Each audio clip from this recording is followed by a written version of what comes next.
Beyond Belief, Fact or Fiction. Hosted by Jonathan Frakes. Horror. From classic creatures such as Dracula, Frankenstein, and the Wolfman, to the masked murders of the 1980s.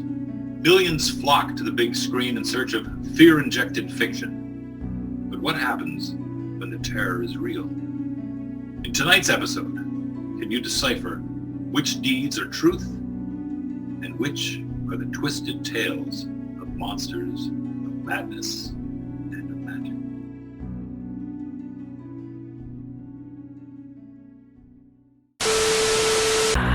Greetings, boils and ghouls. This is your comrade, the Crypt Keeper here, reporting dead from the sanctuary of the strange. Tonight's macabre myth is a fright-filled feature, one overflowing with monsters, madness, and magic.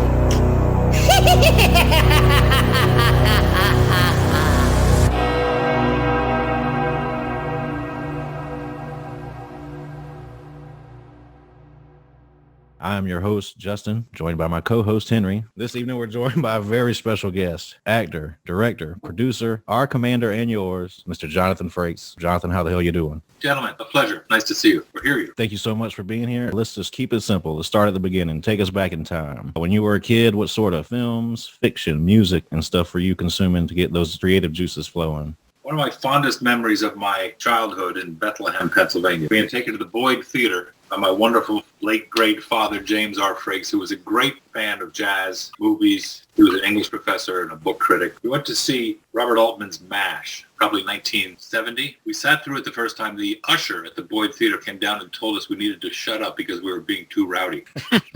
First of all, that made me very happy that my father and I had been shushed by the usher. Then we decided we liked the movie so much we'd stay for the second showing. So we sat through Altman's MASH twice. I guess I was a senior in high school, and it made me so happy. He used to make me watch The Searchers about once a year, John Ford. We watched Wizard of Oz every Christmas. He was a very big Hitchcock fan. So I was very much influenced by my father. And then when I started going to movies on my own, 2001 was huge, and Jaws, from which I steal whenever possible. Mm-hmm.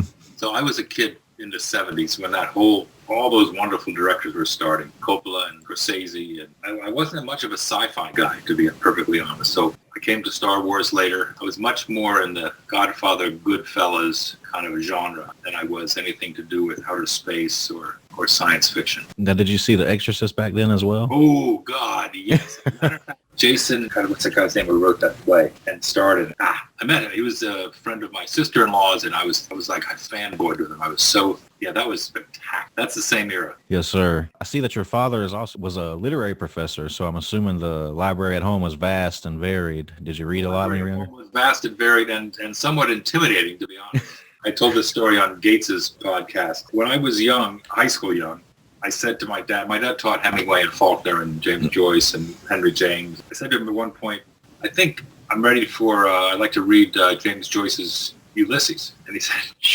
Jonathan, you can't handle Ulysses. I started and I read about, the first paragraph, which was completely impossible for me to follow. So I closed the book and I said, you're right. Fast forward to a few years ago after my father died, I was lucky to get his a lot of his teaching copies of his books. He used to reread the books before he taught them every year, every semester, whatever it happened to be. So as one will, I was sitting in my little library here in Maine and I took down Ulysses. And I looked up to the heavens and I thought, I'll connect with my dad. This will be great. It's me and my dad, and he's dead and I'm alive. And I got, and I'm now, it's probably 60 or whatever. Take Ulysses down. It's got his little annotated things in the columns. It was great. It was wonderful. I thought it was going to be great. Open Ulysses, read the same paragraph. Turns out I still can't handle Ulysses. Close the book, and that was it. I think a lot of people share that experience with Ulysses the first time they pick it up. Portrait of an artist as a young man we can handle. Do you have a eureka moment you can point to when you decided to pursue the arts? Did you start doing theater at a young age? Yeah, here's how that worked out. I went to Penn State about a week after graduating from high school.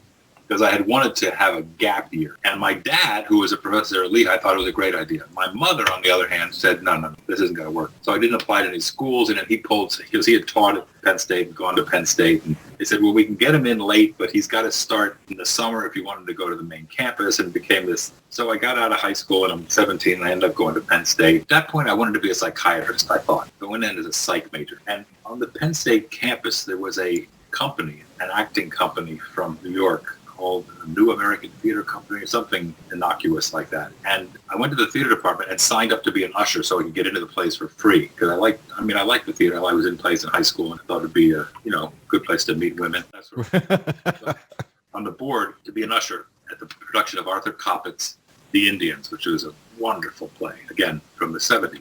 And the director, whose name was Richard Edelman, who became one of my mentors, came down the hall at the same time and said, hey, you're a tall guy. How would you like to be in this production? I said, well, that sounds great. But I said, all you have to do is sit on the stage. I'll give you a drum, and you're going to play, you'll play the drum in this scene. I said, that would be great. So I started coming to rehearsals. And this company, with wonderful actors from the Arena Stage in Washington, D.C., and Actors Theater Louisville, and the Guthrie, and all these great regional theaters from around the country, had come to Penn State because it's in the middle of nowhere between these 7 mountains. This is a glorious place, State College, Pennsylvania, where I happen to have been born as well. So I'm in rehearsal for Arthur Coppett's The Indians. I'm 17 or about to be 18, and I'm surrounded by New York theater actors who get to work for rehearsal about 10:30 or 11, rehearse the play for the afternoon, get a little bite to eat, then go perform the play that they're performing that night. 7:30 curtain, 8 o'clock show, 10 o'clock the show comes down, they go down to the bar, whatever happens. They come back, they go to sleep, they get up at 10:30, they go to rehearsal for one play, they go perform it. This is a kind of a cool lifestyle. I'll say. So I became a theater major and got the most useless degree one can ever have, which is a BFA in theater arts with a focus in acting. There's the eureka moment right there. So is working on stage something you enjoyed? When's the last time you stepped up there? It's been a long time. It could have been when Patrick directed. We did a production of Tom Stoppard's Every Good Boy Deserves Favor. Music was by Andre Previn. Very rarely produced because it has to be produced with a symphony orchestra. Patrick directed it and was in it. Brent and I played these 2 Russian prisoners who were I was in the cello section and he was in the violin section, prison cells. And Gates was in it as the doctor. Colomini was in it. The premise of the play is that these 2 men are insane or not insane, but Brent's character believed that he was the triangle player in the percussion section of the symphony orchestra. So as you can see, the set was very specific and it's very rarely done. But because Star Trek was hot shit at that time, we were able to perform it, and people who would never have gone to see a Stoppard play. We did it at the Chicago Symphony and the Atlanta Symphony. I don't know where else. We did 3 or 4 cities, and it was great. But it was, I think it might have been the last play I did, sadly. So that would have been the early 90s, you would say? Yeah, that would have been the early 90s, exactly. Are you an actor as well? No, I'm not. I'm not an actor. I write, but that's as close as I will ever want to get to it, probably. And where are you from? I hear a wonderful accent. What is that accent? We are both from South Carolina.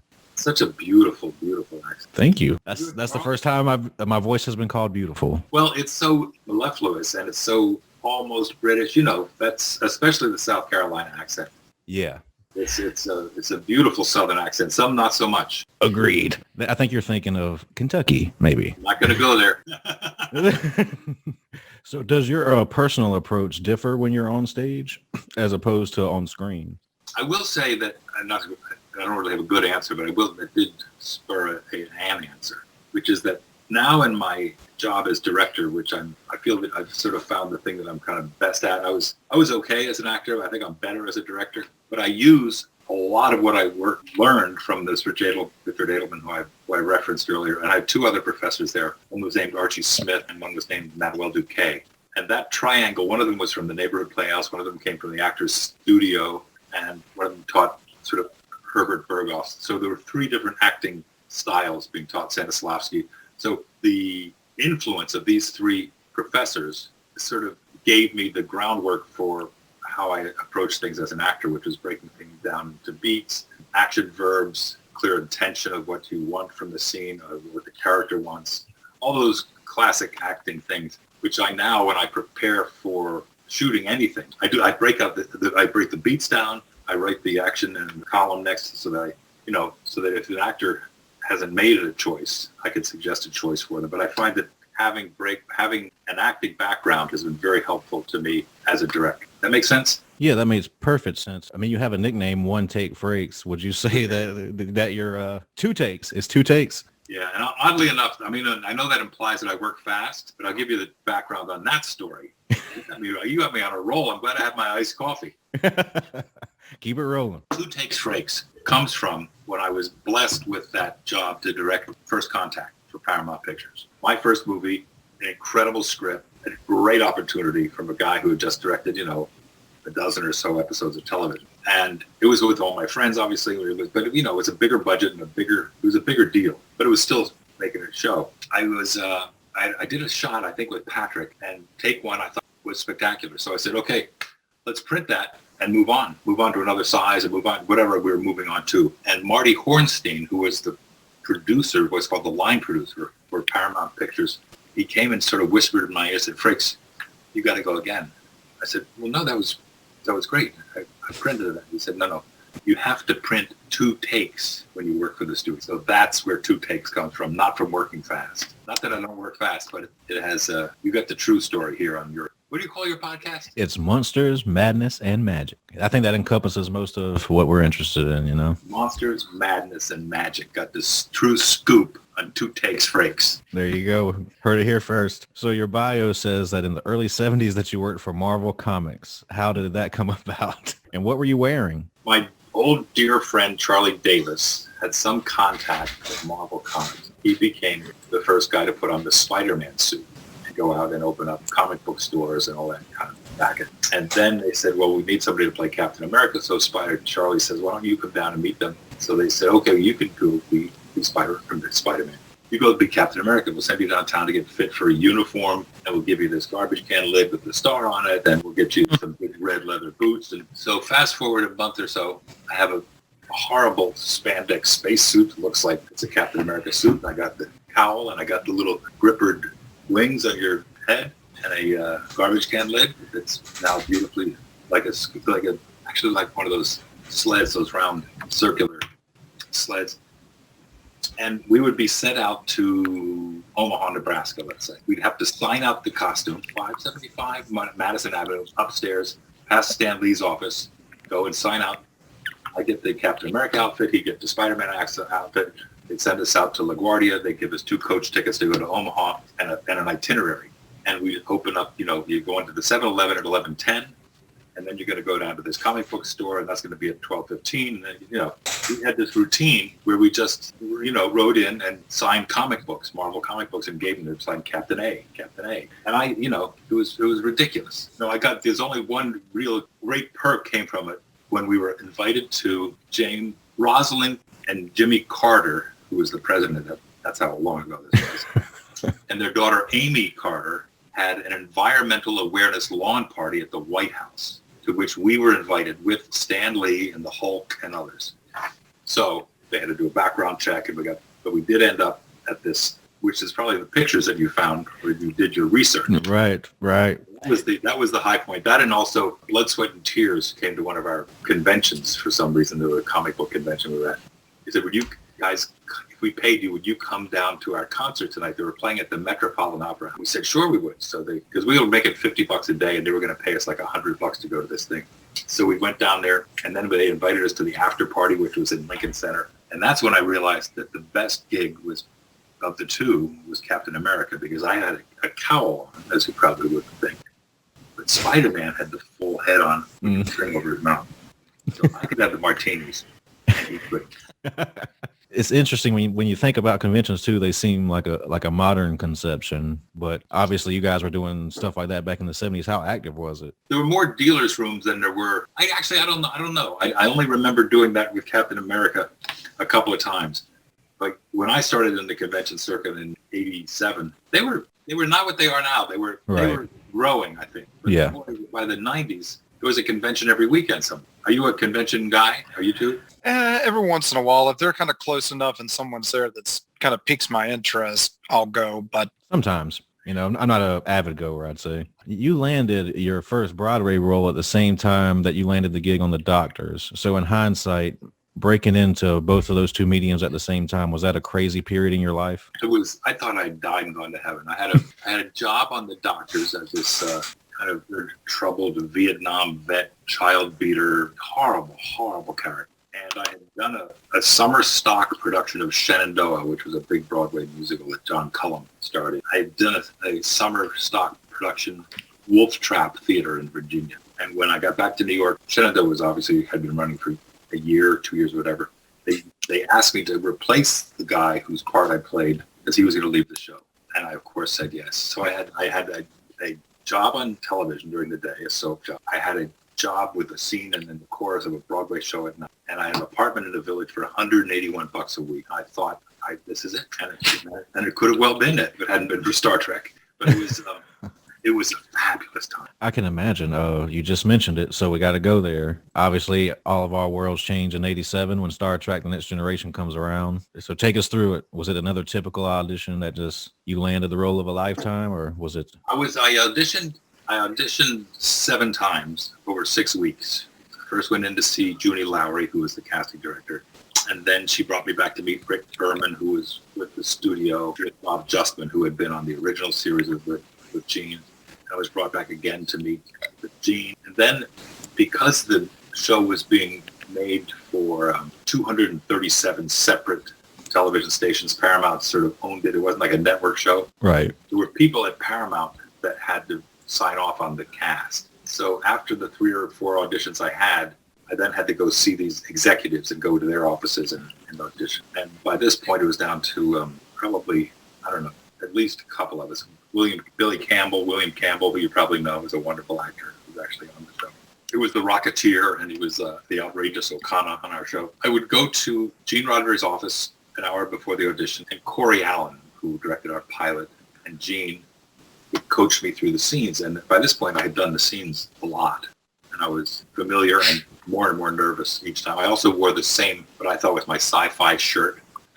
I had been lucky, and I had this kind of had a little metallic shit in it. It was kind of 80s. It must be the shirt that's really working for me. And I didn't wash it, so the shirt by the 7th audition was and stiff.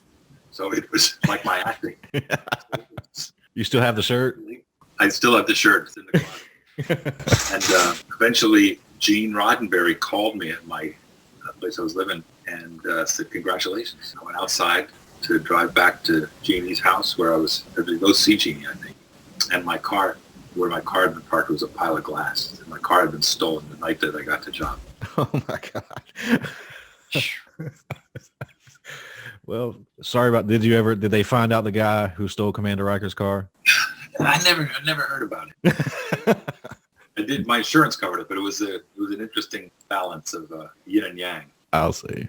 We know The Next Generation was extremely successful and launched several other parts of the franchise. I mean, early on, though, TNG was kind of shaky, though, wasn't it? I know there was a lot of worry. I know that Gene Roddenberry, there was a lot of clashing between him and Paramount. And early on, did you feel that the series was going to be as successful as it was, or were you kind of constantly on your toes, a little worried that things might not pan out for the series? Well, I think that they were skeptical from the very beginning because we had a 3-tiered contract. We had a contract for the pilot. I think then if the pilot went well, we were picked up for like the first half of the season. And then if that went well, then we picked up for the first season with an option for the rest. So just starting out, you could tell they were big careful. And also when you watch the first season, there were not a lot of home runs in that. And we were also very, very green in terms of the relationships between the characters and our comfort level. And there was a lot about the first season that was not great,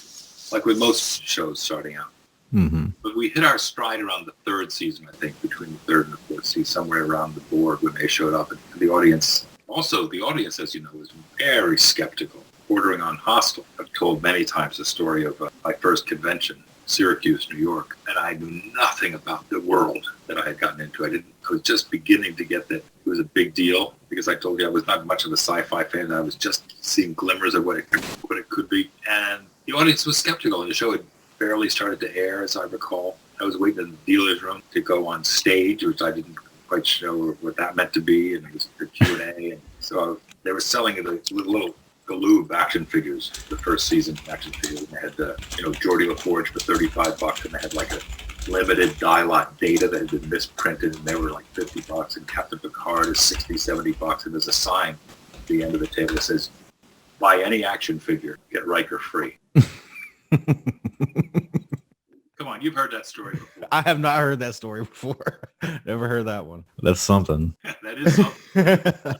Of course, Star Trek was already a cultural phenomenon before you guys with the success of the original. Is that a pressure that you felt from episode 1 on? I think it grew on us. Patrick and I were not really aware. Dorn was a big fan. He knew about it. Will Wheaton really was aware of it. Marina, not so much. I think we were naive or cocky or uninformed. We understood that the franchise was a phenomenon, but I didn't understand completely how loyal they were to Spock and Kirk and Bones until that convention, until we started to try to break in. And then it was a very interesting time to learn our place in the pecking order. And the same thing happened. I don't know so much about Deep Space and Voyager, but I was around the beginning of Discovery with those actors. And there was they were really quizzing me about what it was going to be like, because the audience was the same way that they were with JJ's movies. They're very skeptical and they're very careful. And that's the way the audiences are with all the new shows. And I remember going through this with the cast of Discovery, trying to explain that hopefully, they're going to come around because you guys are wonderful and the shows are wonderful and there's room in their hearts, but they are loyal to certain captains and certain. Right. It's part of the mystique of the genre, or of that particular, of what Star Trek represents to people. Welcome to the night. You think you know Night Demon? Then the Night Demon Heavy Metal Podcast is for you. Step into the darkness as we peel back the curtain to give you an unprecedented, all-access look into the mind and the heart of the demon. We're talking band history, song analysis, studio anecdotes, stories from the road. It's everything a diehard Night Demon fan could want and more. This is the only place to learn the inside scoop, the deep dive trivia, the untold tales from the band members themselves and those closest to the Night Demon story. Need more? The sacred Night Demon Crypt will be pried open to reveal demo recordings that have never before seen the light of day. All with in-depth commentary by the band and the people who were there for the writing and recording process.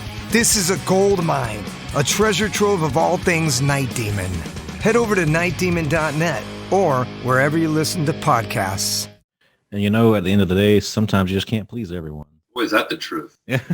As you went through and you've kind of had an appearance and directed in some ways in various different, I know you were in Deep Space Nine, you directed several episodes of TNG, you were in Enterprise. Do you think having throughout the years played the character of Riker and being involved as a director, do you feel that all of that is what helped you along with the script to make the the second Next Generation movie as successful as it was? Because I know as a Trekkie, First Contact to me was like the pinnacle of Star Trek films for at least my generation of Trekkies. I think that the script for First Contact, whether it had been a Star Trek movie or not, it had it all. It was like a horror movie. It had comedy. It had great story, great stakes. And then we added to it, our cast was wonderful. We added Alfre Woodard, who was spectacular in it, Jimmy Cromwell, who just come off of Babe. And then the magic of Alice Krieger. There's magic. I dropped that in for because it's your magic. Of Alice Krieger as the Borg Queen. Just was, I've said often, it was sort of mine to screw up. It was so good. It was all there. It was all on the page. There was a lot of goodwill around it because we were excited because our show had been canceled and we'd made Generations, which was kind of okay. It never really became the phenomenon that I think the studio wanted to cancel the show and cash in on a crossover show between the two casts, which I don't think went as well as they had hoped. So this was our first one alone. We hadn't been together for a couple of years. It was all the stars aligned. I still look back on it with great fondness.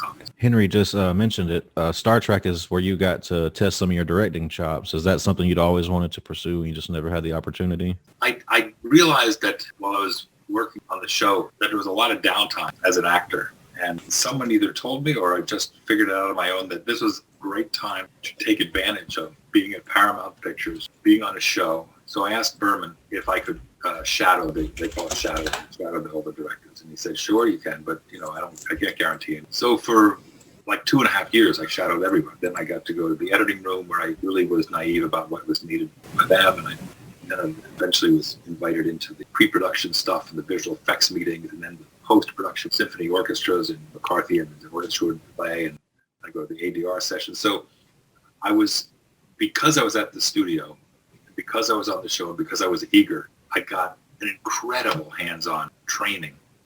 So by the time I did finally get an episode to direct, I felt somewhat prepared. I knew the crew, obviously, and I was lucky enough to get a script that featured data, and generally the data stories were really, so it was, again, I was triply blessed. You started with TV. Correct me if I'm wrong, but I think your first film that you directed was Clock Stoppers. No, I started with First Contact, Insurrection. Then I did Clock Stoppers. Then I went to Movie Jail with Thunderbirds, and I haven't done a movie since. Gotcha. So what were some of the major challenges jumping from directing just a TV episode to a feature that you had to adjust to? Well, on Star Trek, going from a TV show to a feature, the difference was as simple as you have more time and you have more money, so you can think bigger. All the budgets are bigger. My favorite example was that when we were scouting locations for where the little village was in First Contact, where Cromwell and Alfred were, and they hung out with he had the jukebox, and remember that place? The night they bombed that village. I said, we're scouting. I said to Terry Frazee, who was the special effects coordinator, they're the guys that blow shit up. We put some like M16s and blow up the garden and blow up the vegetables. I said, Frakes, we're in a movie. We're going to blow up all these fucking buildings. It was fantastic. So after the light bulb went on, ooh, this is going to be fun. You get to blow up a lot more stuff on the feature. Yes, that's kind of the short version of it. We have to mention, Jonathan, Gargoyles, because you voiced one of the major villains that we all grew up with. A lot of voice talent on that show in general. So what are your memories of the recording sessions? Were you guys together? It's kind of old school. That was one of the few voiceover jobs where we actually were together. We were invited in generally on a Saturday morning or a Sunday morning. They had big boxes of donuts.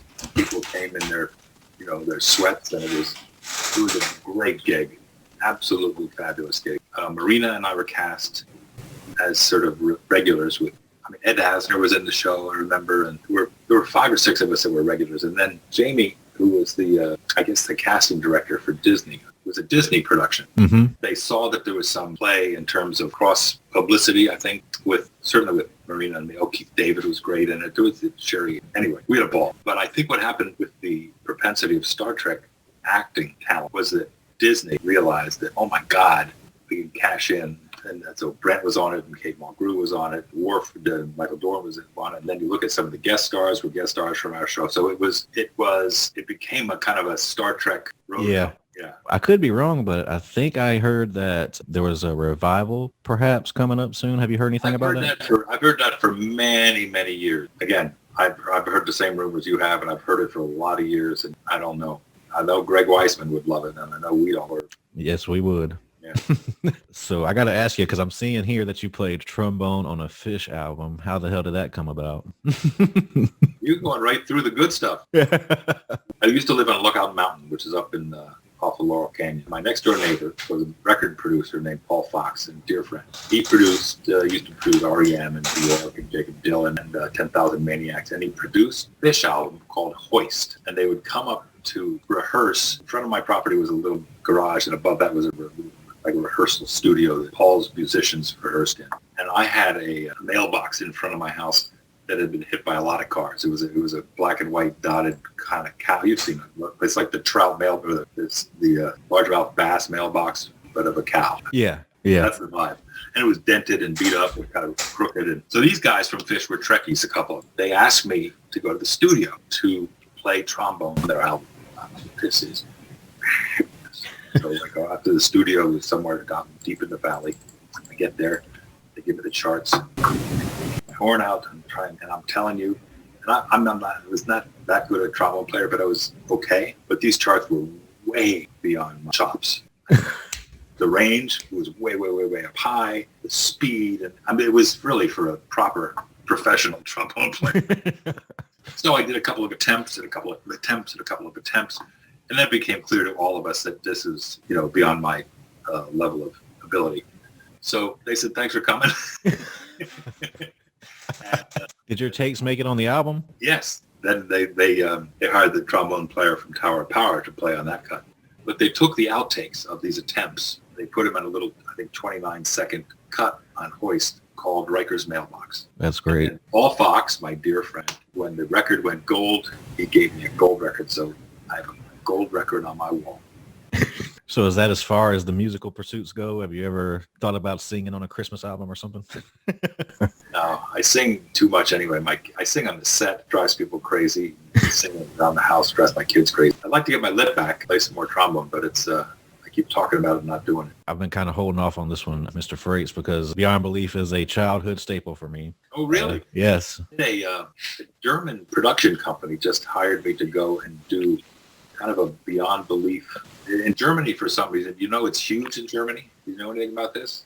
Yeah, I did see something that there was something going on in Germany and that it was a lot. It's called X Factor there, and it's hugely popular for some strange reason. German production company, the writer and director came over, and we had a crew, and they built that set with the mood lighting and the desk and all the artifacts, all that shit, and we did 4 little episodes with the ins and outs and the attempts at those.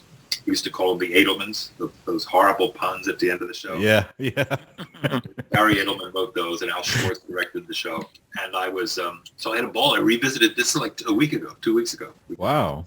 I had the same black suit. They said, do you have a black suit? I said, I got my suit from Beyond Belief. I don't have a black beard anymore, but I have the same black suit. People were asking me about it. Actually, I was at a virtual convention this week in GalaxyCon, and there were a bunch of people asking about Beyond Belief. And I said, one of the things about the job that I thought worked very well, I mean, I don't understand the phenomenon. I love the gig. Was that Edelman and Schwartz, who were the producers for Dick Clark Productions, made a decision never to tell me which were fact and which were fiction when I was reading the payoffs at the end of the show. The wraparound that had those wonderful puns in them, or had this one's true. Well, not this time. Remember all that business? And then I remember.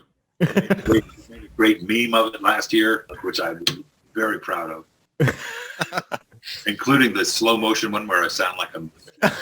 I was going to ask you if you've seen the Drunk Frakes videos. Spectacular. Favorite meme that I'm in part of. Those are great. I watch those more than I care to admit. Oh, it makes my whole family laugh. It's fantastic. So the popularity of that show is surprising to me. So James Brolin hosted the first season. How did you come aboard? I don't know if he decided that he didn't want to leave Malibu, Barbara, or if they decided to change hosts for some other reason. But I was certainly grateful that he moved on to another. Because it turned out to be, I used to go to Vancouver to shoot it. I think it was during Star Trek in the 90s? I think that was 97. Oh, 97? So it would have been after Star Trek. Anyway, I could be wrong. 2 or 3 episodes in a day of the Wow. And they made the shows were made non-union, not the shows, but those little reenactments, stories on the show. They were shot very low budget, non-union. A lot of people got their start actually making Beyond Belief. Yeah, you can catch a few faces in there that you recognize if you watch enough of them. And for people, me and Henry's age, you're an iconic host. You're not giving yourself enough credit here. It was very popular with families because people could sit down and guest together at the end. It's like watching Jeopardy without having to be that smart. Right. Did you study any other hosts? Did you watch any Twilight Zone kind of Rod Serling? As the Twilight Zone was big in our house. That's a good reference. I was a big Rod Serling fan, very big. I brought a little bit of that, but it was mostly Al Schwartz kind of gave me the tone he wanted, and it was driven by those wonderful puns at the end who just play them dry. That was my point, that they never told me which was false and which was true, so that I wouldn't sway the audience or it wouldn't influence my inflection, if you will. Right. That was pretty clever on their part. So with the German show that you just mentioned, those are new episodes.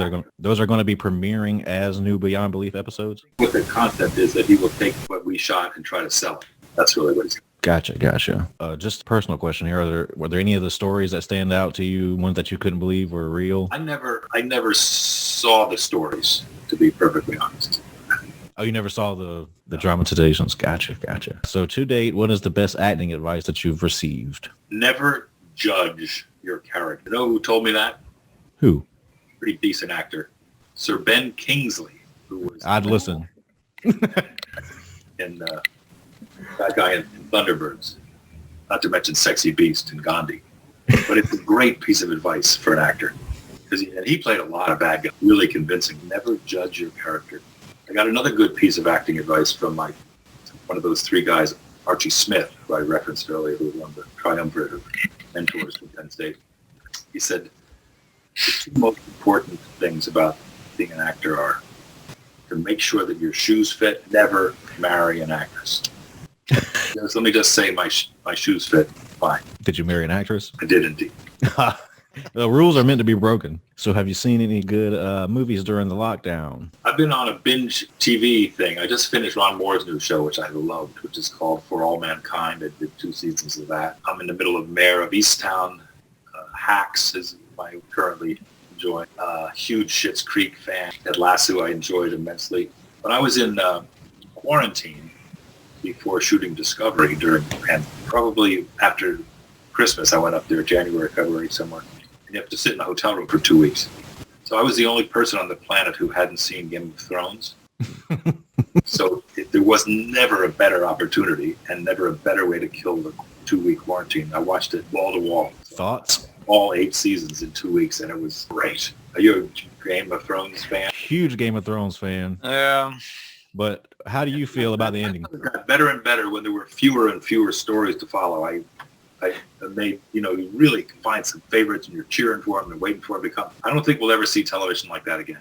Oh, it was spectacular. Agreed. Like when Game of Thrones was at the height of its popularity, it was rocking. Yeah. It was a cultural talking point. The attitude the HBO had about it, that it was, at least this is what I was told by different directors and people who worked on it, because the budget and the time was determined by how long it took to make this as great as it did. They weren't given 10 days to do this. We said, if it took this much time and we had to travel, and they were, as you know, they were in 3 different countries, and with the productions, it was just astounding.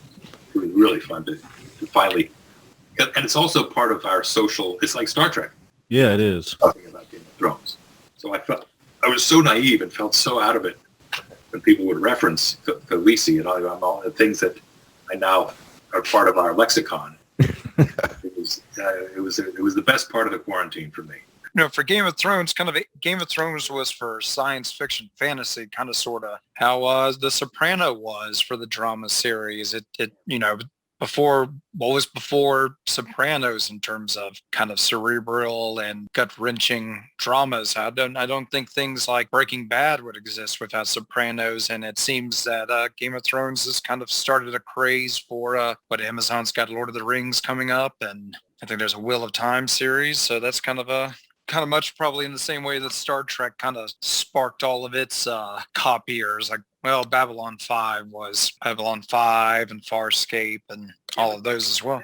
Coming out, Firefly and Battlestar and all those things, they were sort of coming out simultaneous with the next gen. But science, it's like Western. Science fiction never really has gone out of favor, I don't think. No, it's always kind of under the top layer there, no matter what. I did go through all of Breaking Bad a couple of years ago after not having watched it when it was on TV, and I thought, there's going to be a stinker in here somewhere. There's going to be a shitty script in here somewhere, and there never seemed to be. I thought that show was brilliant. That's one show I've missed out of the recent ones to come out. I've not watched it yet. Yeah, dive into that one. You tell them.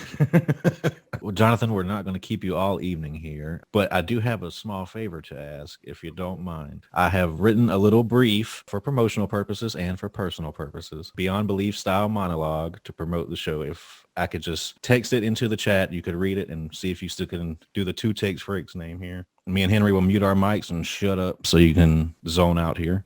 Horror, from classic creatures such as Dracula, Frankenstein, and the Wolfman, to the masked murders of the 1980s. Millions flock to the big screen in search of fear-injected fiction. But what happens when the terror is real? In tonight's episode, can you decipher which deeds are truth and which are the twisted tales of monsters, of madness, and of magic? Bravo, sir. That was great.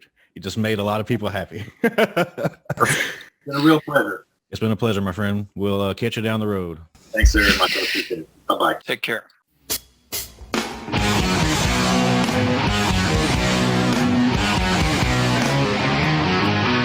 Recording live from the Black Lodge, it's me, the free will burning, head turning, ass kicking, machismo dripping, master podcast and mouthpiece of the Southeast, uncontested superstar of the airwaves, and your reigning and defending podcast champion of the world, Brandon A. Lane, inviting all you fans of monsters, madness, and magic to check out my podcast, Rants from the Black Lodge.